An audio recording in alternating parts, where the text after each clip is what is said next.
Assalamu alaikum dear students. This is Dr. Zahid Nazir. Dear students, in previous lecture we have discussed the interface of cell cycle. तो आज हम discuss करेंगे mitosis division, क्योंकि हमने cell cycle में दो बड़े इवेंट्स देखे थे, एक इंटरफेस और दूसरा माइटोसिस। इंटरफेस हम पहले लेक्चर में डिस्कस कर चुके हैं, इसमें हमने सेल को G2 फेज में छोड़ा था ले जाकर, और हमारा सेल इस कंडीशन में था। फॉर एग्जाम्पल हम एनिमल सेल की बात करते हैं तो सेल इस कंडीशन में था, G2 फेज कंप्लीट हो चुकी थी और जो डीएनए मॉलिक्यूल्स थे वो डबल स्ट्रैंड हो चुके थे और सेल अपने तमाम तर ऑर्गेन्स को सिंथेसाइज रेप्लिकेट कर चुका है। अब ये सेल रेडी है for what purpose? For division के लिए। तो याद रखिएगा कि हमारे पास जो सेल है अभी, ये सेल G2 फेज का है और G2 फेज कंप्लीट करने के बाद आपको पता है सेल कहाँ एंटर होता है?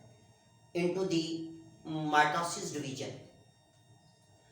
तो माइटोसिस डिवीजन में जाने से पहले, इसके इवेंट्स को पढ़ने से पहले हम देखेंगे इसके सिग्निफिकेंस के माइटोसिस क्यों जरूरी है।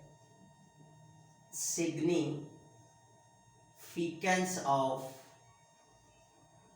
Mitosis.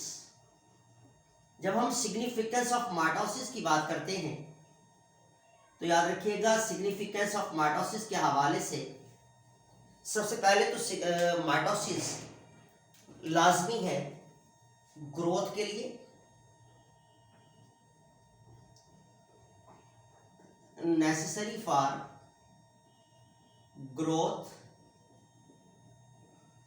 as well as development,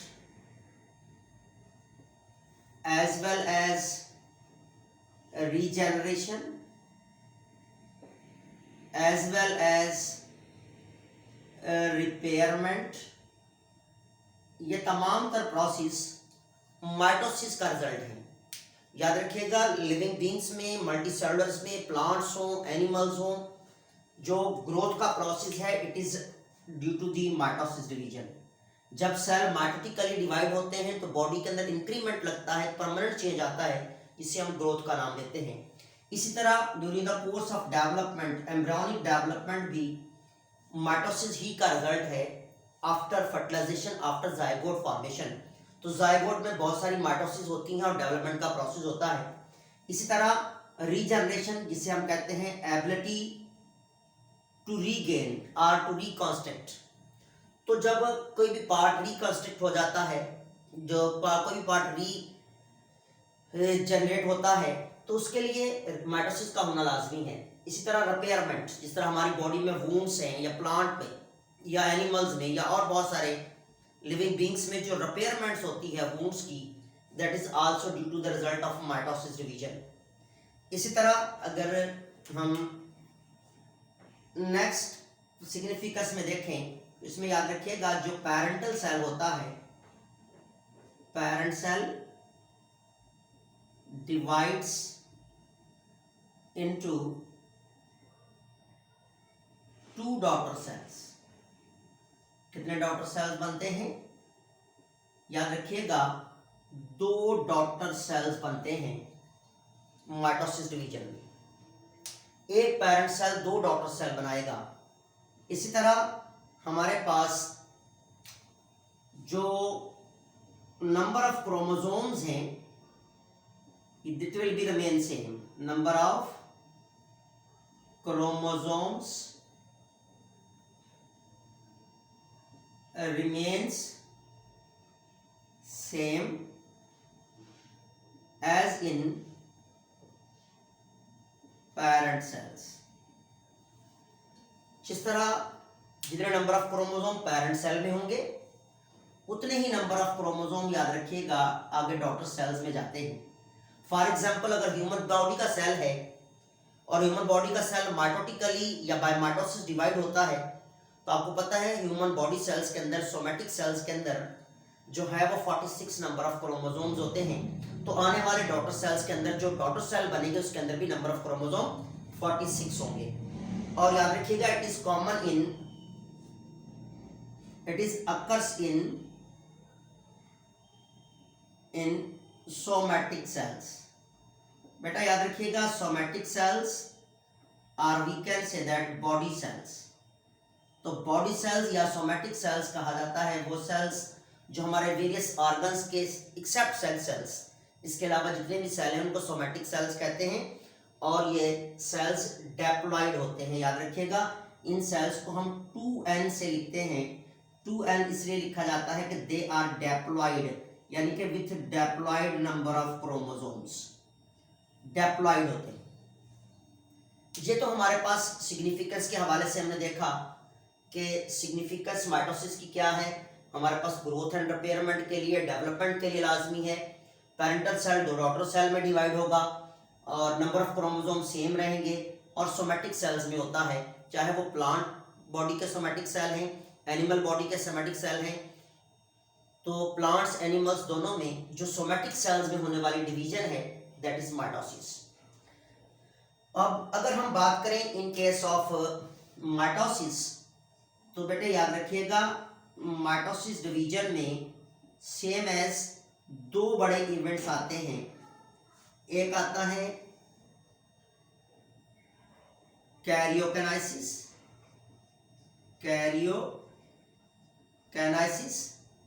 और दूसरा इवेंट आता है साइटोकाइनेसिस। तो बेटा याद रखिएगा, कैरियोकाइनेसिस कहते हैं डिवीजन ऑफ द न्यूक्लियस। याद रखिएगा, जब कोई भी डिवीजन होती है, कोई भी सेल डिवाइड होता है, तो पहले उसका न्यूक्लियस डिवाइड होता है। तो इसलिए कैरियोकाइनेसिस, कैरियन कहते हैं न्यूक्लियस को, और काइनेसिस कहते हैं ब्रेक होना। इस यहाँ पर क्या होता है, डिवीजन ऑफ न्यूक्लियस। न्यूक्लियस की डिवीजन को कैरियोकाइनेसिस कहते हैं। और दूसरा है साइटोकाइनेसिस, डिवीजन ऑफ साइटोप्लाज्म। जब न्यूक्लियस डिवाइड हो जाता है तो फिर साइटोप्लाज्म डिवाइड होगा, और साइटोप्लाज्म जब डिवाइड होगा तो बेटा याद रखिएगा दो सेल्स बन जाते हैं।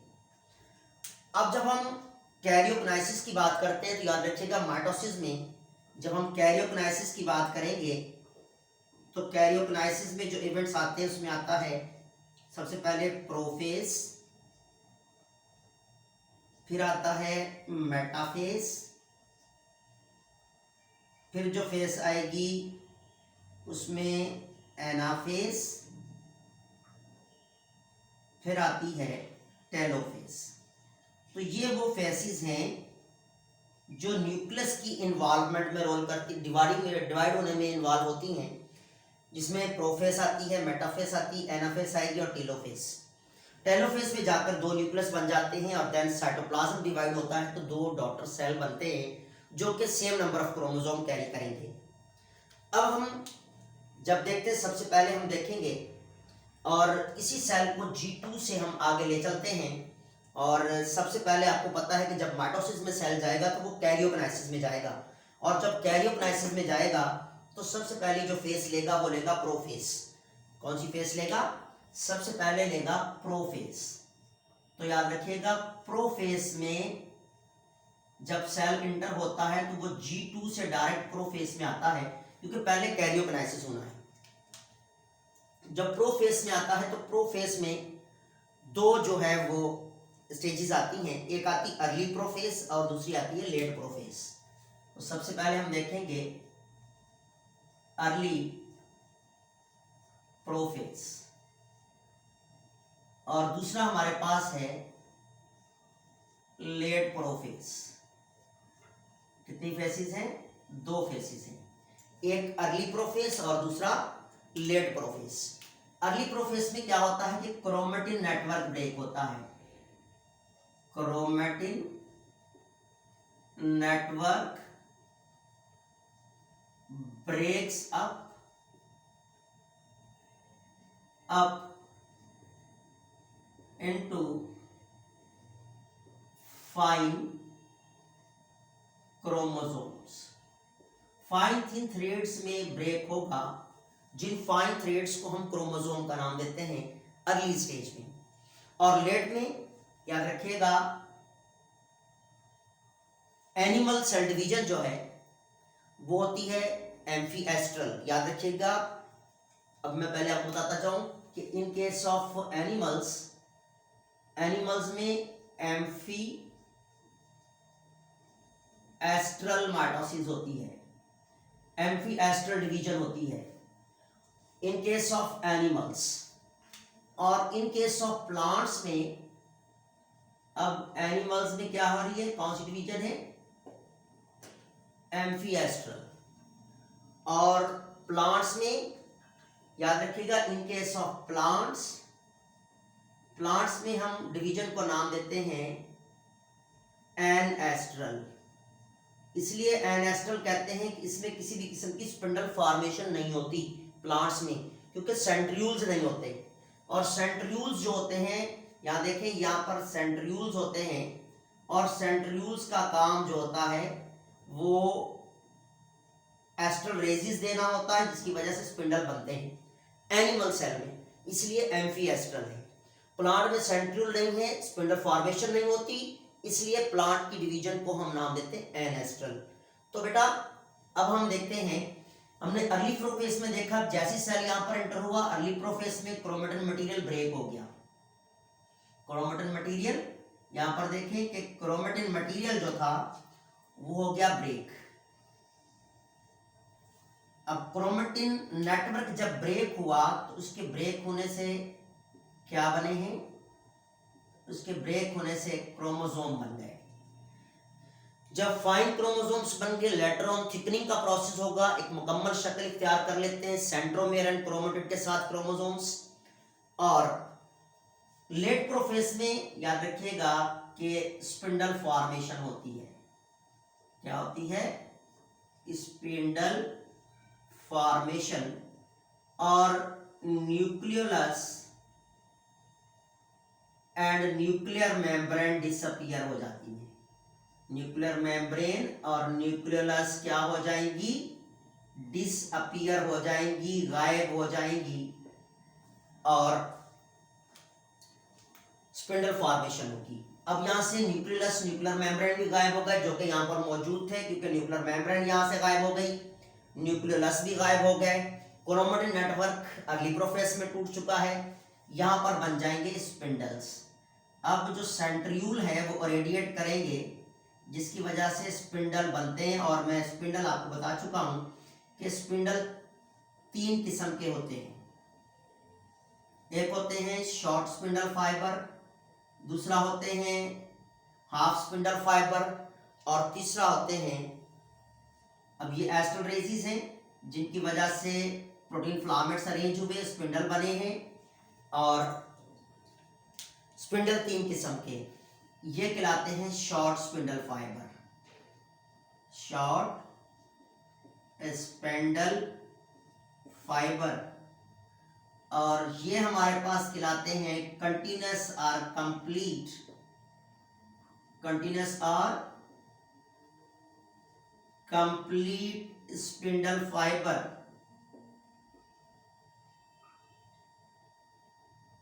ठीक है, और ये जो पोल से इक्वेटर तक आ रहे होते हैं, ये लाइन इक्वेटर लाइन है, उसे हम नाम देते हैं हाफ और डिसकंटिन्यूअस, इन्हें हम नाम देते हैं half spindle fibre, SF spindle fibre को शो करता है, या जिसे हम डिसकंटिन्यूअस स्पिंडल फाइबर भी कहते हैं, डिसकंटिन्यूअस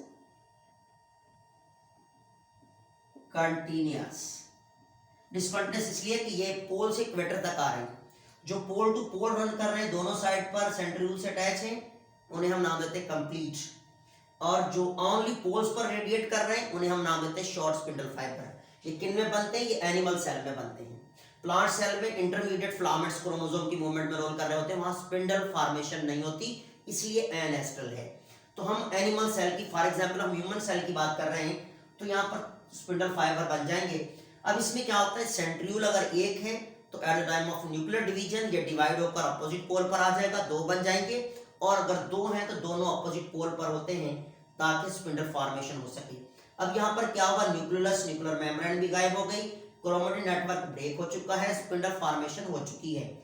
अब सेल इंटर होगा नेक्स्ट फेज में, जिसे हम नाम देते हैं मेटाफेज।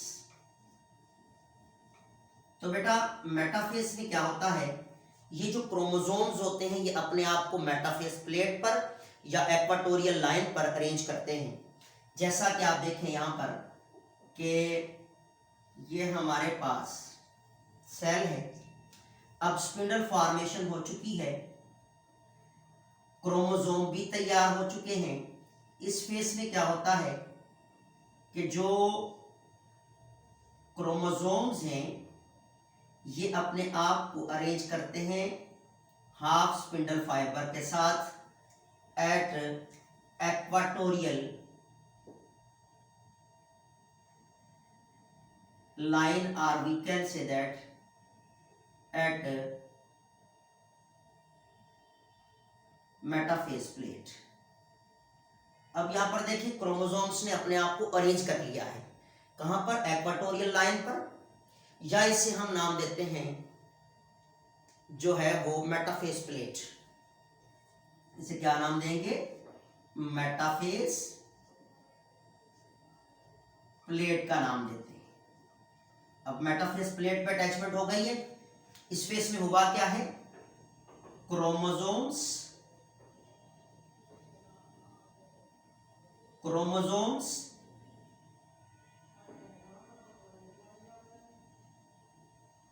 attach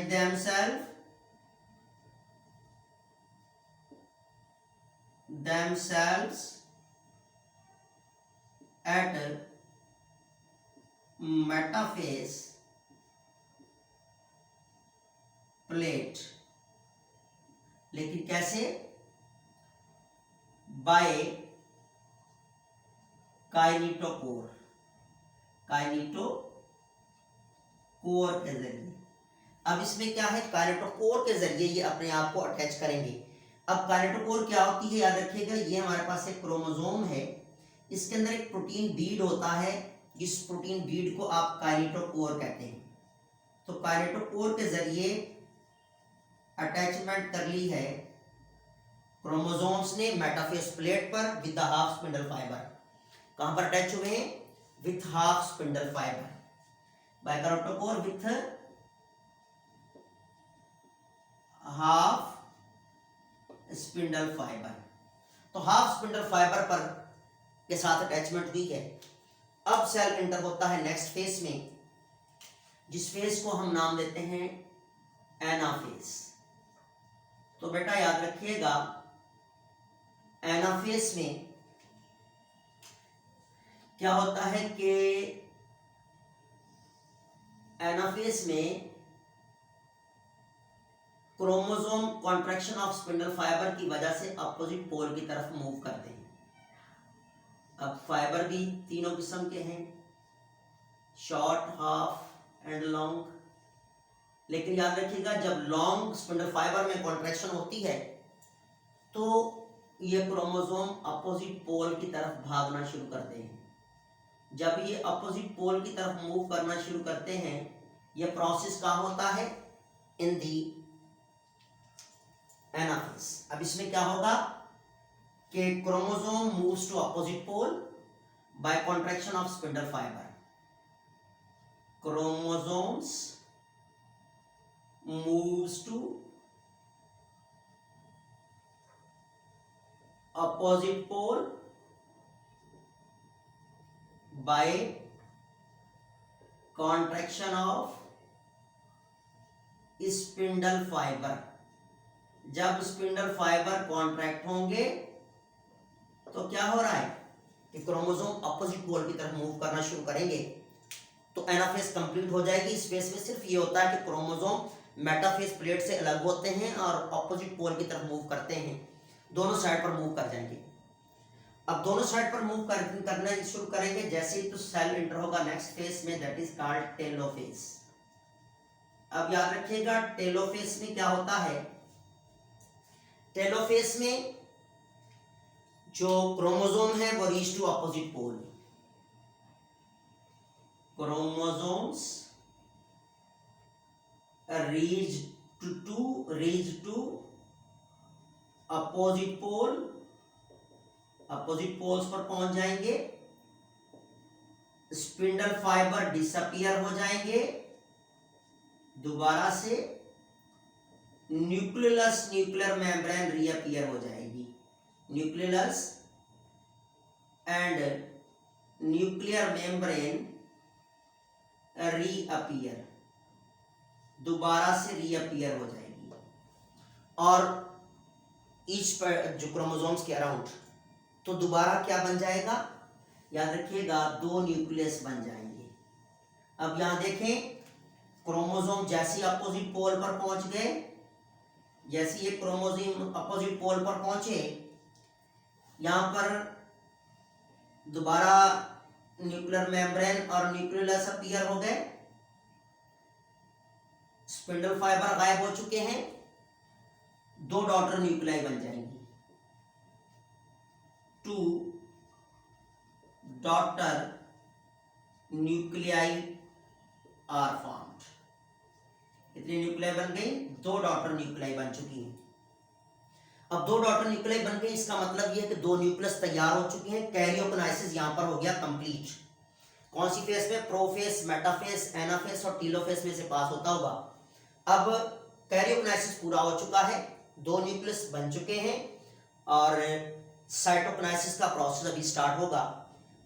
अब दो सेल बन जाएंगे।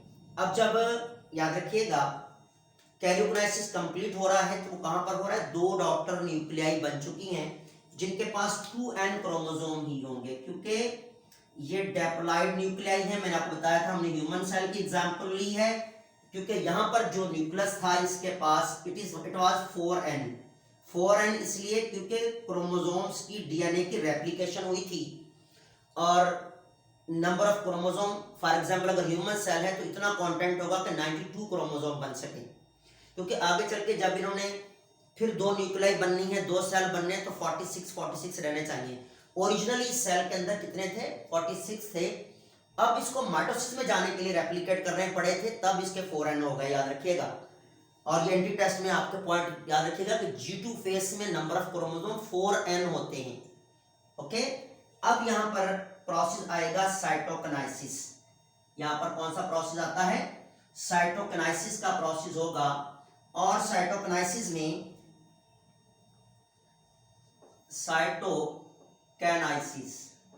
अब साइटोकिनेसिस में क्या होता है कि यहां पर अरेंज होते हैं intermediate filaments in the centre of cell.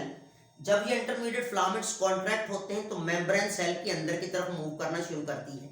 जैसे अंदर की तरफ मूव करना शुरू करती है तो फोर्सफुल कॉन्ट्रैक्शन से क्या होता है कि सेल सेंटर से टूट जाता है और इक्वली डिस्ट्रीब्यूट हो जाते हैं ऑर्गेनेल्स दोनों न्यूक्लियस के पास, और दो सेल बन जाते हैं।